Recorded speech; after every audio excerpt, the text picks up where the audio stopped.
السلام علیکم، ایک مرتبہ پھر آپ کے ساتھ حاضر ہوں اور آج کی ویڈیو میں ہم ڈسکس کریں گے ایک قانونی اصطلاح ڈبل جوپڈی کے بارے میں۔ اکثر کرمنل لاء کے اندر، کرمنل ٹرائل کے اندر، کرمنل فیصلوں کے اندر، ہائی کورٹ، سپریم کورٹ کے جو فیصلے آتے ہیں ان میں اکثر ہم ایک لفظ پڑھتے ہوتے ہیں ڈبل جوپڈی۔ اب ڈبل جوپڈی کیا ہے، آج اسی کے بارے میں آپ کو بتاؤں گا۔ بیسیکلی اس کی ہسٹری جو ہے وہ قدیم یونانیوں سے شروع ہوتی ہے، اور قدیم یونانیوں میں یہ کنسیپٹ پایا جاتا تھا کہ کوئی دیوتا بھی وہ یہ حق نہیں رکھتا کہ ایک شخص کو اگر اس نے کوئی سزا دے دی ہے تو اب وہ دوبارہ اس کو سزا دے کسی ایک کی جرم کو لے کر۔ اور انگلش کامن لاء کے اندر اس کو ڈبل جوپڈی کا نام دیا گیا، اور یہ کنسیپٹ اسلامک لاء کے اندر بھی پایا جاتا ہے کہ اگر ایک شخص کو ایک بار سزا ہو جائے کسی ایک جرم کو لے کر تو دوبارہ اسی جرم میں اس کو سزا نہیں ہو سکتی ہے۔ تو اس ساری سیناریو سے ہمیں یہ چیز پتہ چلتی ہے کہ جو ڈبل جوپڈی کا لفظ ہے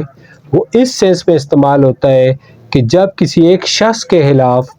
کوئی ایک مقدمہ قائم کیا گیا ہو، کوئی ایک ایف آئی آر ہوئی ہو، اور اس ایف آئی آر کے بعد اس ایف آئی آر پر ٹرائل چلا ہو، مقدمہ چلا ہو اور شہادتیں ہوئی ہوں، اور شہادتوں کے بعد ایک کمپیٹنٹ کورٹ نے اپنا ایک فیصلہ دے دیا ہو، یا تو اس شخص کو اس نے سزا دے دی ہو یا اس کو ایکوٹ کر دیا ہو، تو دونوں صورتوں میں وہ اس مقدمے سے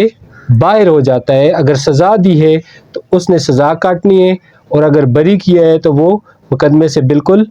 فارغ ہو جاتا ہے۔ تو دونوں صورتوں میں قانون نے ڈبل جوپڈی کا جو پرنسپل ہے اس کو رکھتے ہوئے یہ قرار دیا ہے کہ کسی بھی شخص نے جب ایک ٹرائل فیس کر لیا اور اس کے خلاف ایک فیصلہ اچھا برا جو بھی تھا وہ آ گیا ہے، تو اب دوبارہ کورٹ اس کے کیس کو نہیں سن سکتی، دوبارہ اس پر مقدمہ نہیں چل سکتا ہے۔ تو یہ سارا کنسیپٹ ہے ڈبل جوپڈی کا، اور قدیم یونانیوں میں، انگلش کامن لاء کے اندر اور اسلامک فقہ کے اندر، تینوں کے اندر یہ نظریہ موجود ہے کہ کسی شخص کو ایک جرم میں دو بار اس کو ٹرائل نہیں کیا جا سکتا۔ ایک دفعہ سزا ہو گئی تو دوبارہ اسی جرم کے اندر اس کو سزا نہیں ہو سکتی۔ ایک دفعہ وہ بری ہو گیا تو دوبارہ اس کو سزا کے لیے نہیں چنا جا سکتا۔ لیکن اس میں ایک ایکسیپشن ضرور ہے کہ اگر کسی کے مطلب کسی نے ایک وقت میں دو جرم کر دیے تو بعض صورتوں میں ان دونوں جرموں پہ دو قسم کے سیکشن آف لا اگر لگتے ہیں تو بعض اوقات ایسا ہوتا ہے کہ وہ علیحدہ علیحدہ بھی ٹرائل چل سکتا ہے۔ لیکن عموماً اس پر بھی یہ ہوتا ہے کہ جب دو جرم بن رہے ہوں ایک ہی واقعے کو لے کر تو پھر اس پر بھی ایک ہی ٹرائل ہوتا ہے، لیکن بعض صورتوں میں وہ دو جگہ بھی ہو سکتا ہے۔ تو یہ ایک ایکسیپشن ہے پرنسپل آف ڈبل جوپڈی کی، اور اس کی مثال یہ ہے کہ اگر ایک بندہ ہے وہ ڈکیتی کے لیے جاتا ہے اور دوران ڈکیتی اس سے قتل بھی ہو جاتا ہے تو اس پر ڈکیتی کی دفعات بھی لگتی ہیں اور مرڈر کی دفعات بھی لگتی ہیں۔ اب بعض صورتوں میں ایسا بھی ہو سکتا ہے کہ ڈکیتی کو علیحدہ اور مرڈر کو علیحدہ سنا جائے، لیکن عموماً ان کو اکٹھا ہی سنا جاتا ہے۔ جو ہم نے آج تک کیس لاء پڑھے تو دونوں صورتوں میں اگر علیحدہ ہوا یا اکٹھا ہوا، اگر دونوں کا ٹرائل ہو کر ایک فیصلہ سامنے آ گیا تو اب اس کو